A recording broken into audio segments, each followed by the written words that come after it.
ስፖርት ላይ ፌዴሬሽኑ አንድ በደል ካደረሰበት ወይም የአስተዳደራዊ ችግር ካለ ይህን ጉዳይ ወደ ካፍ መውሰድ እንጂ ወደ መደበኛ ፍርድ ቤት መውሰድ አግባብ ነው የሚል እምነት አለ ወይ? አይሆንም። አግባብ ነው። አንደኛ እኔ ኢትዮጵያዊ ነኝ። ኢትዮጵያዊ ደግሞ በሀገሬ ሰርቼ መኖር መብት ሰጥቶኝ ልክ ነው።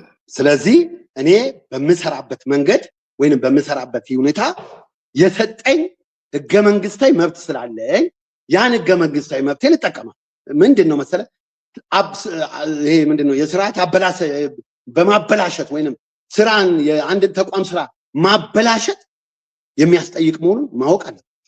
ይሄ ደግሞ በቅርቡ የምታየው ነው። በቅርቡ ማክሲመም የሚቀጥለው ሳምንት ለምን ይቀርባል? እኔም እጠይቃለሁ፣ ሰው ይጠይቃል። እኔ አሁን ላላሰለጥ ይችላል፣ ችግር የለውም። ኦሬዲ እኛ አሁን ብዙ አመት አሰልጠነናል። ስናሰለጥን ግን ጥሩ ቦታ እንዳናሰለጥን አሁን ልክ መድረሻችን ላይ ወይንም መረከባችን ላይ ፕሪሚየር ሊጉ ላይ ሲደርስ ሆን ብሎ እንዳንገባ አድርገው። ይሄ የማወላዳ አይደለም። ዞሮ ህግ ግን የሚዳኝበት ሀገር ነው፣ ፍትህ ያለበት ሀገር ነው የምኖረው። እኔ አምንበታለሁ። በሀገሬ የምኖረው በሀገሬ ነው። ፍትህም አገኝበታለሁ ብዬ አምናለሁ። አሁን በሚደረገው የፍርድ ቤት አካሄድና የፍርድ ቤት እንትን የብዙ ሰዎች መፍትሄና ሶሉሽን እየተሰጠ ስላየው ይሄ መንገድ ደግሞ ነው የጠየቁት በተቋሙ አሰራር ችግር እንጂ በእግር ኳሳዊ ጥያቄ አይደል የጠየቁት። እግር ኳሳዊ ቢሆን ካፍላ መለከት ይችላል። ይሄ ግን የስራ መብቴ ነው። የስራ መብቴን የመስራት መብቴን የማገኘው ላይሰንስ ወደፊት የምጠቀምበትን ሰርቼ የምበላበትን መንገድ ዘግተውብኛል ብዬ ነው የጠየቁት። በዚህ መንገድ ጠይቄዋለሁ። የሰጠኝ መልስ አለ። ፍርድ ቤት ደግሞ የሚሰጠው መልስ እንሰማለን እንጂ ለካፍም ደግሞ ኦሬዲ ምን እያደረኩ እንደሆነ አሁን መግለጽ አልፈልግም እንጂ ካፍም ፊፋም የሚያውቅበት ደረጃ የሚደርስበት ቀን ሩቃል ያውቃል። የሚገርም ነገር ልንገርክ አማን፣ አንድ ታሪክ ልንገርክ። ከኛው ባች ይኸውልህ እንግዲህ ከኛው ባች እንዴ በነገራችን ላይ ልንገርክ የተሰራው በደል በእኛ ባች ላይ ምን ብዬ እነግራለሁ። ለምሳሌ ሪፍሬሽመንት ወሰድን አይደል? ሪፍሬሽመንት ወስደን አማን ሪፍሬሽመንት ወስደን አልሰጡንም ወረቀት ለኛ። ግን ከኛ በፊትም ከኛ በኋላ የወሰዱት ሪፍሬሽመንት ወስደው ዲፕሎማ እየተባለ መጥቶላቸዋል። ካፍ በቀየረው ካሪኩለም መሰረት ማለት የኛ አልመጣም። ለምን? የእናንተ ባች ብቻ ማለት ነው። የኛ ባች ብቻ ካሉት ውስጥ ለምን አንነግርም? ከተፈለገ ይወቅ፣ በቃ ኢትዮጵያ ህዝብ ይወቅ። የሚሰሩት ማንን ለማጥቃት ተፈልጎ ነው ያልገባኝ። ማንን ለመጉዳት እንደሆነ አልገባኝ። ምን ይላል መሰለ የካፍ ግራቱ ሪፍሬሽመንት ከወሰድን በኋላ በ21 ቀን ውስጥ ተልኮ መልስ መሰጠት አለበት። የሁሉም አሁን እኛ ከኛ በፊት የወሰዱትም 3-4 ባች ከኛ በኋላ የወሰዱትም 3-4 ባች ካፍ ዲፕሎማ ብለው መጥቷል። አሁን የመጣው ካፍ ለእድሜ ልክ ነው። እኛ ግን ዴድላይን አለው። የኛ ዴድላይን ተቃጥሏል። ኦሬዲ የለም፣ በቃ አልፏል። ኦሪጂናሉን ይዘናል እኛ ብቻ ነን በነገራችን ላይ ኦሪጂናል ያዘው። ኦሪጂናሉም አልፏል። በቃ 2 አመት በኋላ አክትሞ ከዛ ልነግርህ እኮ ነው አሁን የፌዴሬሽኑ ጽህፈት ቤት ኃላፊ የሚለውን ልንገር። ከዛ በኋላ የኢትዮጵያ መድን አሰልጣኝ የኛ ባቻ ሰለሞን ባየልኝ የሚባል ታውቀዋለህ? ሰለሞን ባየልኝ የሚባል የገብረ መድን ምክትል። እሺ አውቀዋለሁ። እሱ ለአፍሪካ ኮንፌዴሬሽን ውድድር ሲሄድ አልተመዘገብክ ማሰልጠን መምራት አይችልም ተባለ። ለምን አለ ካፍ አያውቅህም አለ። ካፍ አያውቅህም አለ። ካፍ ስለማያውቅም ብሎ እኔ ጋር ይደውልና እኔ የቡድኑ መሪ ስለነበር እኔ ጋር ይደውልና እኔ እንዳልሄድ ነው ተደረገ፣ እንደዚህ ደረሰ። ብደውልለት አያነሳም ማለት። ከዛ በኋላ እኔም ስደውል አያነሳም። ኦኬ ብዬ ባህሩ ጋር መጣሁ። እሱ እዛ ስልጠና ላይ ስለነበረ ያው እኔ እንደ ኮሚቴ ሄድኩና ባህሩ ጋር ጠየቁ። ለምንድን ነው እንደዚህ ሲባል ማን ያለ እንደዚህ ዘውድነሽ ተጠየቀች። ዘውድነሽም ጠይቄ አዎ አናውቀውም ብሏል ተባለ። ሌላም አንድ አሰልጣኝ አብሮ የነበረ ቁጭ አለ። አቶ ባህሩ ካፍ ድረስ ምን ምላሽ አገኘ? እኛ ፊት ደውሎ አዎ አለው። ከዛ ደረሰ ተጠራ። እንዴ እኔ ፊት ያለውን እኮ ነው የምነግርህ። እንዴ ታዲያ እነዚህ ሰዎች ላይ ሬጂስተር ካላስደረካቸው ከዲያ አትጀምርም እንዴ አላለም ብሏል። እንክዳለን። ይሄን እኔ ብቻ አይደለም ሌሎችም ነበሩ።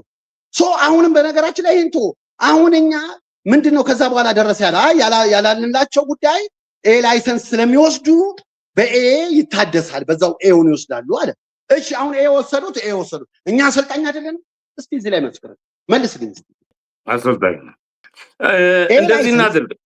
እንደው አሰልጣኝ ኤርሚ ሮማሪዮ እንደዚህ ብናደርግ የተሻለ ነው። ምናልባት በዚህ ዙሪያ የእግር ኳስ ፌዴሬሽኑ የጽህፈት ቤት ኃላፊ አቶ ባህሩ ጥላሁንም ሆነ የቴክኒክ ልማት ዲፓርትመንት ሰራተኛው ወይም የእናንተ ባች አቶ ደረሰ መድረኩን ላይ ተገኝተው ምላሽ እንዲሰጡልን በቀጣይ ፕሮግራም ለማድረግ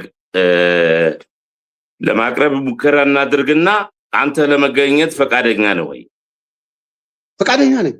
በጣም እናደርጋለን። ምክንያቱም ምንድነው መሰለህ፣ ምክንያቱም የተነጋገርናት ቃል በቃል የነበረውን እኔ ብቻ አይደለም እኮ ከፈለክ ደግሞ እኔ ብቻ ታማኝነት እንዳለው ሌሎችም አሰልጣኞች አሉ እንዲገቡ ማድረግ ነው። አብሮኝ የነበሩ ኮሚቴ ነበሩ አለ ካንተ ጋር ማለት ነው። አዎ እኔ ብቻ አይደለም እኮ ይሄንን ያደረኩት። የእናንተ ባቾች አሉ። ዋው እንዴ ሰይድ ኪያርን መግባት ይችላል እኮ አለበት እኮ። እሱም አንዱ እኮ ተበዳይ ነው። ሰይድ ኪያርማ የመጨረሻው ምዝገባ ላይ ተካተተ አይደለም እንዴ? የመጨረሻው ኖ የነበረውን ፋይት የነበረውን ነገር እንድታቅ ብዬ ነው። የነበረው ፋይት የነበረውን ችግር ከዚህ ቀደም የነበረውን ማለት ነው። ከዚህ ቀደም የነበረውንና ከፌዴሬሽኑ ጋር አለመግባባት ላይ ለመድረስ ያበቃችሁን ምክንያት ነው የምትለኝ? አዎ የኔ ብቻ ሳይሆን የሁሉም ምክንያት ስለነበረ ነው። ዛሬ ገብተው የወሰዱ ዝም ሊሉ ይችላሉ። ምክንያቱም አድቫንቴጁን ስላገኙ ሊጠቀሙ ስለሚችሉ እነሱ ዝም ሊሉ ይችላል። ግን ሌሎቹ በቤታቸው ቁጭ ብሎ እያለቀሱ ያሉ፣ እየተበሳጩ እየተናደዱ ያሉ ሰዎች አሉ። እነሱ ሊናገር ይችላል። ምክንያቱም አንድን ኃይል ገለ አባረ ሌላው ኃይል ለማስገባት የተደረገ ስራ ነው ሆኖ የታየኝ እና ዞሮ የነበረው የኛ የሪፍሬሽመንት ኮርስ የወሰድንበትን እንኳን ወረቀት ያልተሰጠን ሰዎች አሰልጣኞች እንዳልሆንን አሁን ዝም ብለን በዘፈቀደ እንደምናሰለጥን ነው እንጂ ሁሉም ዲፕሎማ ወስደው ለምን እኛ ዲፕሎማ አይሰጠን? እኛ አሁን እነዛ ካልመጡ አላቃቸውም ብሏል ካፍ አይደለም? ምን ሊሆን ይሄንን ይክዳል? ቁጭ ብለን አላቃቸውም ሲል ደረሰ ይሄንና በኤና አስመጥ አቤት ሮማሪዮ አሁን በዚህ ዙሪያ ላይ ምንድነው መሰለ አሁን እነዚህን ጥያቄ መመለስ የሚገባው የፌዴሬሽኑ ባልደረባ ነው ገባ። ስለዚህ ነገሩን ሚዛናዊ ለማድረግ ሌላም እንደዚህ አይነት በደል ተፈጽሞብኛል የሚሉ እናንተ ባችም ካሉ የፌዴሬሽኑ ተወካይ መቅረብ የሚችሉ ከሆነ እሰየው፣ አለበለዚያ ሌሎም አባሎችም እኛም ደግሞ ያውን ያነሳነውን ጥያቄ ለፌዴሬሽኑ አቅርበን የሚሰጡትን ምላሽ ተመልክቶ ማክሰኞ ቀጣይ አንድ ፕሮግራም ብናደርግስ እኔ ደስ ይለኛል። ግን ምንድነው መሰለ ሰኞ ዕለት ፍርድ ቤት ቀጠሮ አለኝ። እኔ ሰኞ ዕለት ፍርድ ቤት ያለው ነገር ምንድነው መሰለ የፍርድ ሂደቱን የማያዛባ ከሆነ መወያየት መብት ነው። የፍርድ ቤት ማካሄድ የመጀመሪያው ምንድነው ጉዳዩ በስምምነት ቢያልቅ መልካም ነው። ያለውን ችግር ተራርሞ የፍርድ ቤቱን ሰዓት ከመቆጠብ አኳያ እንደውም ጥቅሙ የጎላና የተሻለ ይሆናል የሚል እምነት አለኝ። በዚህ ዙሪያ መልስ የሚሰጠኝ የፌዴሬሽኑ ባለሙያም መገኘት መካተት የሚፈልግ ከሆነ እናካትታለን። ሌላም ደግሞ ያንተም ባቾችም በዚህ ዙሪያ ያላቸውን ጥያቄ እንነጋገር፣ እንወያይና ወደ መጨረሻው ወደ መፍትሄ ሐሳቡ መምጣት እንጂ ያሉትን ችግሮች ደጋግመን ብንነጋገርባቸው አሁን መፍትሄ አናገኝባቸው። እንደ ማጠቃለያ እድሉን ሰጣለሁ። ግን ከዛ አስቀድሞ አንድ ጥያቄ ቅድም ያነሳልኝ ነገር ነበረ። አንድ ሁኔታንም አስታወስከኝ። ብሔራዊ ቡድንን የማሰልጠን ጥያቄ ከዚህ ቀደም አቅርበሃል። እውነት ብሔራዊ ቡድን የማሰልጠን አቅሙና ብቃቱ አለኝ ትለኛለህ? አመሰግናለሁ። በጣም ጥሩ ጥያቄ። ለአንዴ ብቻ ሳይሆን የሚገርምክ ለ4 ለ5 ጊዜ በተደጋጋሚ ጠይቄያለሁ። ብሔራዊ ቡድን የሴቶች ብሔራዊ ቡድን ለኔ ቢሰጠኝ የኢትዮጵያ ለአፍሪካ ከፍተኛ ተፎካካሪ እንደምትሆን 100% አሁንም በኔ ችሎታና አቅም አረጋግጣለሁ። ምንድነው መታሰብ ያለበት ማወቅም ያለባቸው ዛሬ መተው አሰልጥነዋል። ብዙ ዋንጫም ያልበሉ አሰልጥነዋል። ዋንጫም የበሉ አሰልጥነዋል። ሁሉም በሴት ዙሪያ ያሉ አሰልጣኞች ሁሉ አሰልጥነው ብሔራዊ ቡድን ምንድነው የኔ ጥያቄ ለምን ለኔ አይሰጠኝም የሚል ጥያቄ እየተገላበጠ የመጣ ነውና አሁንም ደስተኞች እኔ አሁን በአዲስ አበባ ከነማ ስፖርት ክለብ በከፍተኛ ደረጃ በአዲስ አበባ ወጣቶችና ስፖርት ቢሮ በክለቤ አመራሮች በጣም ደስተኛ ጥሩ እንድሰራ ብርታትና የቀድሞዬን ኃይልና ሞገሴን እንድመልስ ከተስፋ ከመቁረጥ ስላነሱኝ በዚህ አጋጣሚ አሁንም ዛሬም አመሰግናቸዋለሁ።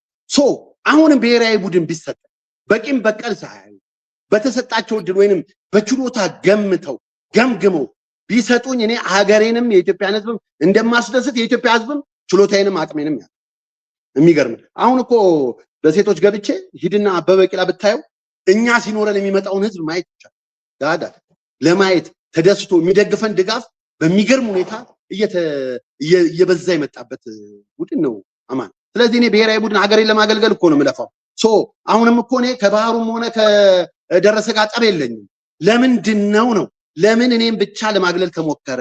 ማግለሉ ሳይሆን ለምን ዶክሜንቴ ሊደበቅ ቻለ ነው እንጂ ምክንያቱም ምን መሰለህ እኔ ያስገባሁትን ታውቃለህ አንተ። አሁን ዛሬ ያወራሁትን እኔ ነገ ድገም ብትለኝ እነግርሃለሁ። እኔ አላውቅም አላውቅም ኤርሚ እዚህ ላይ እኔ ነው ምክንያቱም እኔ ራሴ ነው አንተን እኮ ራሴ ያስገባሁበት ቀን አውቀዋል። ገብቶሃል? ስለዚህ እኔ ያስገባሁበት ቀን ለምን እንደተደረገ አውቀዋል። ስለዚህ የኔ ጥያቄ መንግስት አለ ሀገሬ ኢትዮጵያ ውስጥ ህግ አለ። በይበልጥ ደግሞ አሁን የተሻለ ፍትህ የሚፈሰጥበት መንግስትና አስተዳደር ያለበት ጉዳይ ስለሆነ ወደ ፍርድ ቤት ወስጄዋለሁ። ፍርድ ቤት እኔ ጥፋተኛ ነህ ሮማሪዮ አንተ ያቀረብከው ክስ ተገቢ አይደለም ብሎ ይመልሰኝ። ያን ጊዜ እኔ ኢትዮጵያን ህዝብ መጥቼ ይቅርታ ጠይቃለሁ። ግን ፍርድ ቤት ፍትህ ለሰው ልጆች የመስራት እድላችንን መብታችንን በብሔራዊ ቡድን አይስጡኝ በምን አይስጡኝ፣ ግን የመስራት እድሌንና የመማር እድሌን ግን መንፈግ አይቻልም። ስለዚህ እኔ በዚህ ጉዳይ ሄጃለሁ። ለካፍምና ለፊፋም ያለውበት ደረጃ ደግሞ በምን መንገድ እንደቀረብኩና በምን ማክሰኞ ጥሩ ደረጃ ከደረስኩ ማክሰኞ እኔ ከተገኘው አቀርባለሁ። በተረፈ ከአቶ ባህሩም ጋር ከደረሰም ጋር ጠብ የለኝም። ግን የተነጋገርናቸው ንግግሮች መካድ ግን ተገቢ አይደለም። የተነጋገርነው እኔ ብቻ አይደለም። አሁን ለምሳሌ አጭር ምሳሌ ልንገርህ። ስተተኛው እሱ ነውና ይስተካከላል ያለው ሰው ለሌላ ሰው ነው ያለው። ያ ሰው ደግሞ ለኔ ተው ብሎ ከልክሎኛል። ስለዚህ ይሄም ሰውዬ እኮ ምስክር መሆን ይችላል። ምናልባት ያ ሰው ማዕከላችሁ የነበረው ከአቶ ባህሩ ጋር እና በአንተ ማዕከል ተው ያለ ሰው ነገሩን ለማብረድ ተው ብሎኛል ባህሩ ብሎስ ቢሆን ለምን ምንም እኮ ያልኩት ነገር እኔ ይኸውልህ፣ ቆይ አማንዬ በደብዳቤ ነው የጠየቁት። እኔ እኮ ምንም አላልኩም። አልተመለሰ የተሰራው ስራ ስህተት ስለሆነ በደብዳቤ ጠየቁ።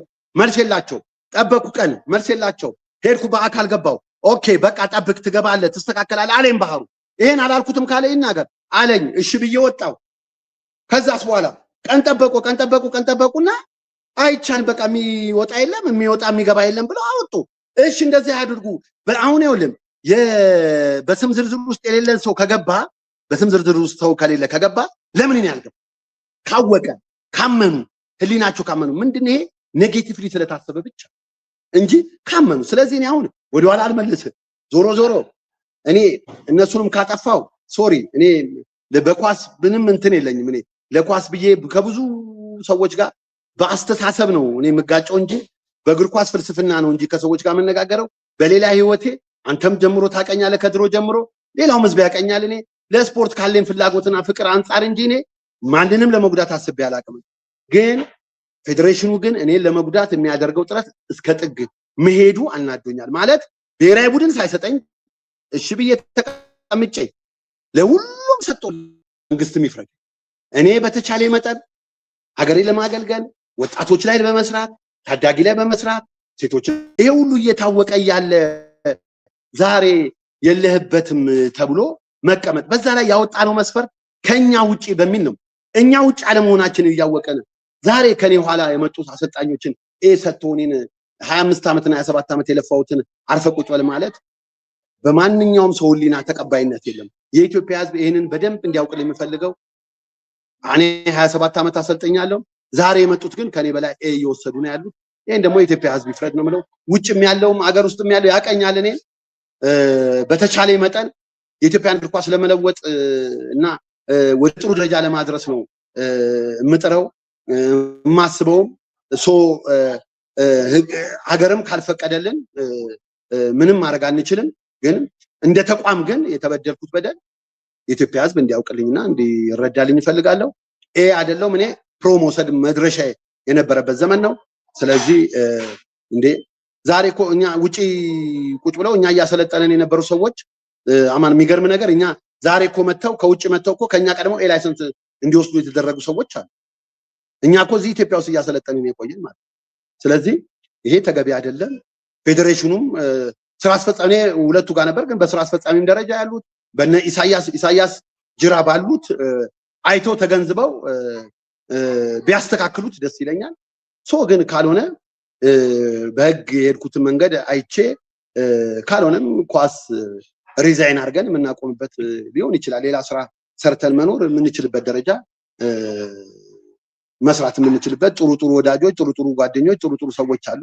እኔ ነገ ሰው እንደሆነ እንድሰራ እንድለወጥ የሚፈልጉ ሰዎች ስላሉ ወደዛው ማዘነብልበት መንገድ ይፈጠራል። ግን እስከ መጨረሻው እስከ ደም ጠብታ ድረስ የዚህ ጉዳይ ባለቤቱና እኔ ብዙ ስለነበርኩ እስከ መጨረሻው የሀገሬን ፍርድ ቤት የምኖርበት በሀገሬ ስለሆነ የሀገሬ ፍርድ ቤት የሚሰጠኝ ምላሽ ጠብቄ የራሴን በእግር ኳስ ላይ የመኖርና ያለመኖር ውሳኔን ለኢትዮጵያ ሕዝብ አሳውቃለሁ። ለሰጠኝ እድል ጥሩ ውይይት እንደዚህ ግልጽ ውይይትና የነበረውን ነገር ለማጥራት ባደረከው ጥረት በጣም ከልብ አድርጌ አመሰግናለሁ። ሰዎችን ሰው ለመጥቀም ተብሎ ግን ሰው መጉዳት ተገቢ አይደለም። እኛን የጎዱት ሰዎችን ለመጥቀም እንደሆኑ አምኜበት ትክክል እንዳልሆነና ወደፊት ያስተካክላሉ ብዬ እጠብቃለሁ። ላደረክልኝ ጥሪ ከልቤ አመሰግናለሁ። እንግዲህ አሰልጣኝ ኤርሚያስ በቀለ ሮማሪዮ ጥሪያችንን አክብረን ከእግር ኳስ ፌዴሬሽን ጋር የተፈጠረውን አለመግባባት ዙሪያ ላቀረብንለት ጥያቄና ለሰጠ ምላሽ በራሴ እንዲሁም በአዲስ ንስር ተመልካቾች ከዛም በተጨማሪ በባልደረባዬ በአዲስ ንስር ማኔጂንግ ዳይሬክተር በኮች ኤልያስ እንዳለስም ላቅ ያለ ምስጋናን ያቀርብልሃለሁ። የፌዴሬሽኑም ጉዳይ የሚመለከታቸው የፌዴሬሽን ባለድርሻ አካሎችን የአንተ ወዳጆችንም ጨምረን ማክሰኞ ምሽት ተጨማሪ ትንሽ ጊዜ ወስደን ውይይት የምናደርግበት ይሆናል። አሁን ግን ለሰጠኝ ሰዓትና ጉዳዩን አስመልክቶ በዝርዝር አቀረብክልን መረጃ በራሴና በተመልካቾች ስም ላቅ ያለ ምስጋናን አቀርባለሁ። አመሰግናለሁ። እግዚአብሔር ይስጥልኝ። ሰላም እንደር